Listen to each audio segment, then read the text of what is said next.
Salut tout le monde les amis, c'est Noxious. Aujourd'hui on se retrouve pour une nouvelle vidéo. Aujourd'hui on va faire une tier list. Je vous fais une petite vidéo un peu différente de d'habitude parce que actuellement je travaille sur une vidéo qui va me prendre un peu de temps.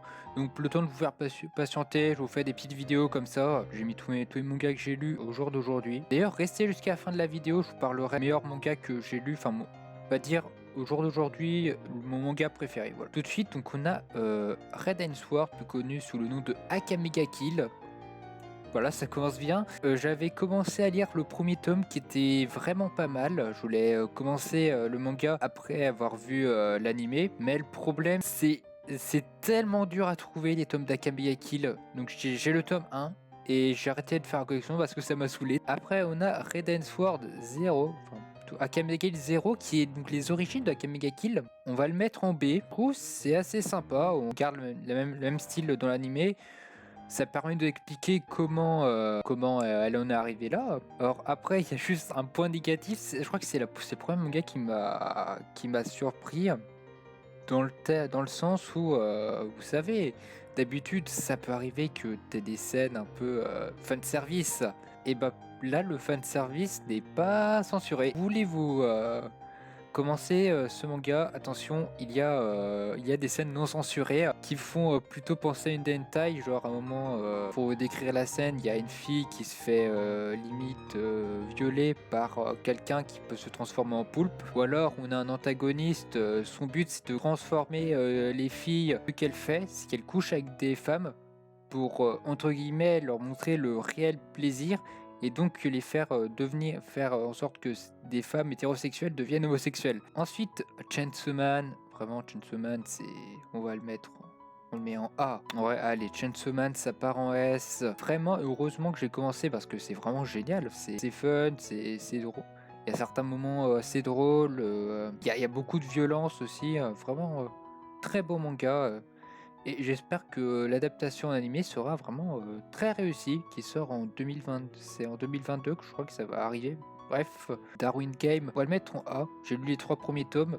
Darwin Game que j'ai commencé après avoir vu la série que j'ai surkiffé. Vraiment, j'ai surkiffé l'animé et du coup je me suis dit vas-y c'est parti, on va lire.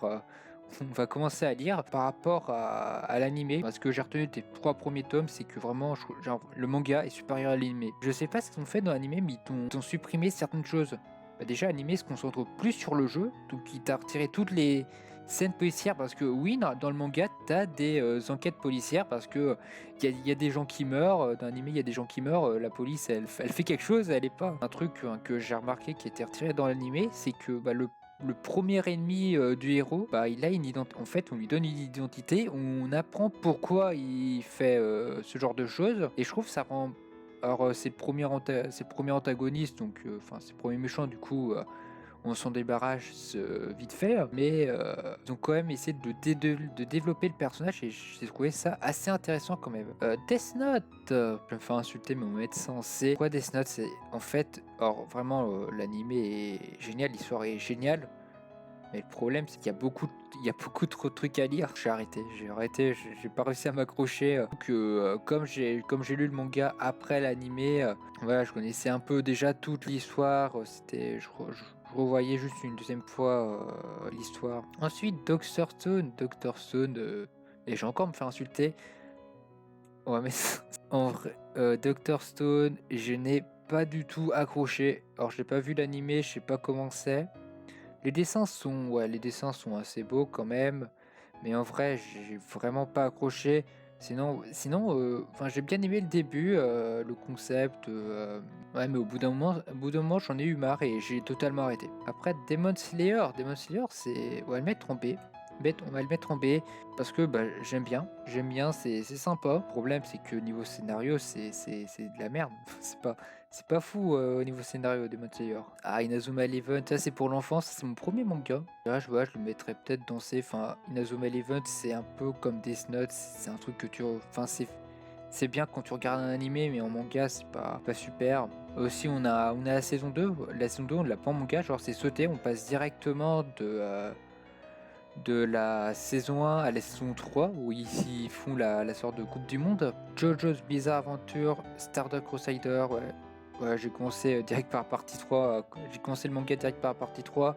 Euh, c'est la même chose que Kamiga Kill ou Darwin Time. C'est super dur à trouver en manga. Je vais le mettre en B derrière à Kamiga Kill. Même non, juste pour les dessins, juste pour les dessins. On va le monter en A juste pour les dessins qui sont vraiment très beaux. Jujutsu Kaisen, ouais, bah. On va le mettre en B. Le scénario est bien, malheureusement, actuellement, je commence un peu à me lasser. Jujutsu Kaisen, c'est quand même un beau manga, mais je commence à me lasser au fur et à mesure, et c'est dommage. My Hero Academia, faut le mettre en pas lu. Préféré machin en animé. One Punch Man, quand même, les dessins sont super beaux. J'hésite à On va le mettre, allez. On va le mettre ici.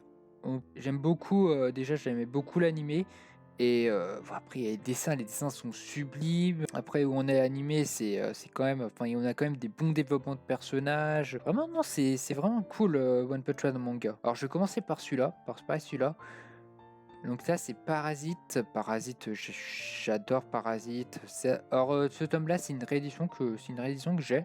On a certaines pages colorées qui sont, ouais, que je trouve assez belles. Vraiment pris du plaisir à redécouvrir l'histoire en relisant le manga. Et juste après, alors je vais le mettre un peu plus bas, on a Parasite Reverse. On va le mettre derrière Jojo parce que ça vaut pas l'œuvre originale. Alors, qu'est-ce que c'est Parasite Reverse? Ça se passe dans la même timeline que Parasite. On est sur une histoire parallèle. En fait, si vous voulez, d'un côté, donc là, on a l'original, donc Parasite, où on va suivre Shinichi avec Migi. Là, Parasite Reverse nous raconte, dans un premier temps, déjà on a les origines de Goto, qui est le plus fort parasite du manga. Et aussi, on a l'enquête policière qui découvre les parasites et qui ont comme témoin donc le fils de Hirokawa. Ah, et Sao, c'est claqué.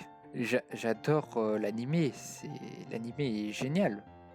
Mais là, alors déjà les dessins, j'aime pas du tout. Je les trouve pas ouf les dessins. C'est que 2 tomes, donc l'histoire est très très rush.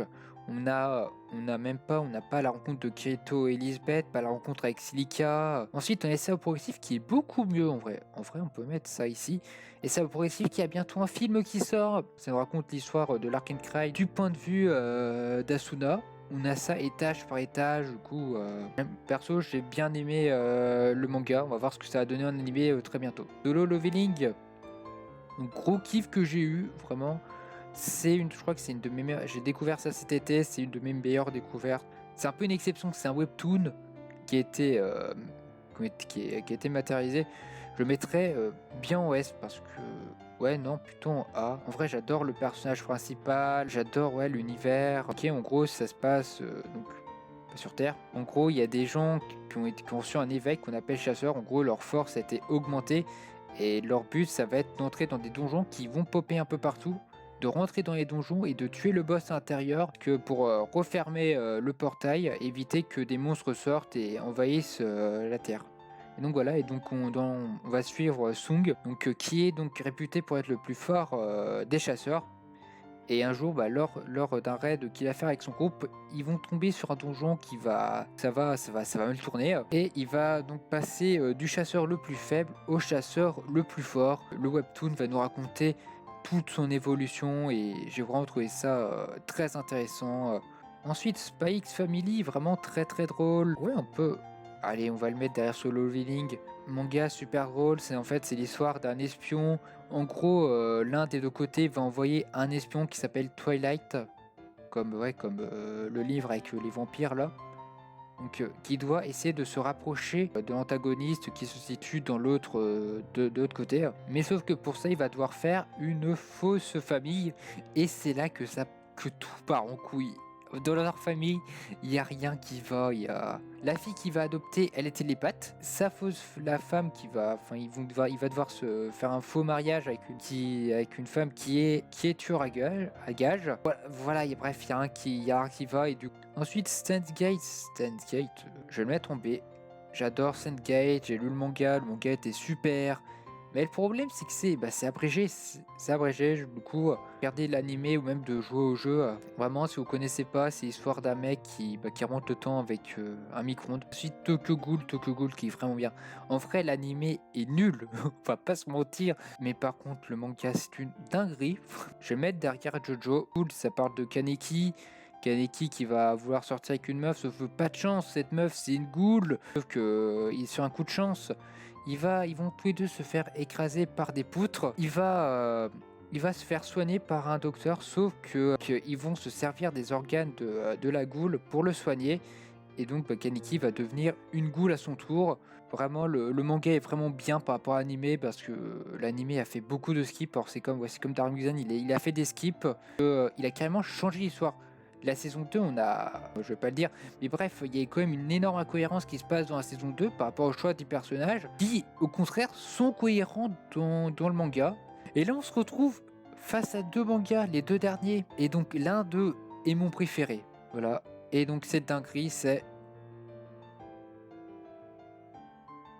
Il y a 2 jours, SNK, c'est l'un de mes premiers animés que j'ai vu. J'ai vraiment surkiffé l'œuvre. J'ai vraiment tout adoré. C'est génial. L'auteur, il savait... Il a su ce qu'il faisait tout au long de son œuvre, il a su où il allait. J'adore SNK. Le problème, c'est qu'il y a 2 jours, j'ai découvert, je pense que SNK, j'aurais mis en GOAT si j'aurais pas découvert The Killer Inside, qui est vraiment un énorme coup de cœur. Honnêtement, c'est même ce manga qui m'a poussé à faire cette vidéo tier list. Ouais, en fait, je fais vraiment une vidéo méga longue, une vidéo assez longue, juste pour vous présenter ce manga. En vrai, je trouve qu'il est vraiment pas assez connu. Il est pas assez connu dans le sens où vraiment j'ai tellement kiffé l'œuvre que j'ai voulu continuer à le lire en scan. Il n'y a pas de scan. Je sais pas où ils sont les scans VF. Le manga est terminé. En France, on a 6 tomes sur 11 qui sont sortis. Le 7ème sort dans un mois. Et il n'y a pas de scan. On n'a pas de scan VF. On a que des scans anglais. On suit un étudiant qui s'appelle Eiji. Eiji qui a une vie de merde.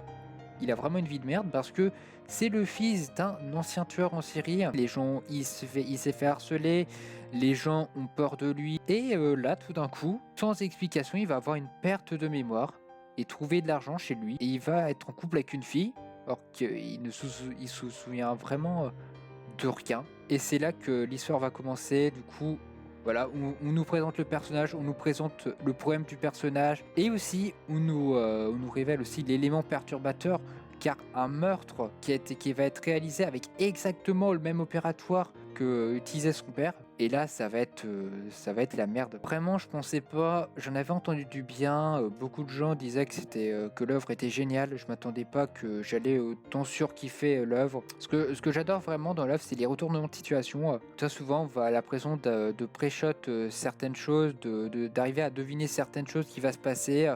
Et le manga va nous expliquer un peu ce qui se passe. On va comprendre un peu tout ce qui se passe au fur et à mesure. Et là, tout d'un coup, le manga va nous ramener à la réalité, nous dire clairement: non, ta gueule, t'es qu'une merde, t'as rien deviné du tout. Et ça, c'est génial. On a un personnage qu'on pense useless. T'apprends que c'est lui qui tire toutes les ficelles. Genre, un personnage qui... Tu penses vraiment qui a peu d'importance, et finalement il a sa place. Je pense que les gens qui connaissent le manga savent de qui je parle, mais je ne citerai personne pour éviter tout spoil. Bref, lisez The Killer Inside, c'est vraiment génial. Voilà, j'espère que ça vous a plu. Si c'est le cas, n'hésitez pas à liker, à vous abonner, à partager. Et moi je vous dis à plus pour de prochaines aventures. C'était Noxious et salut!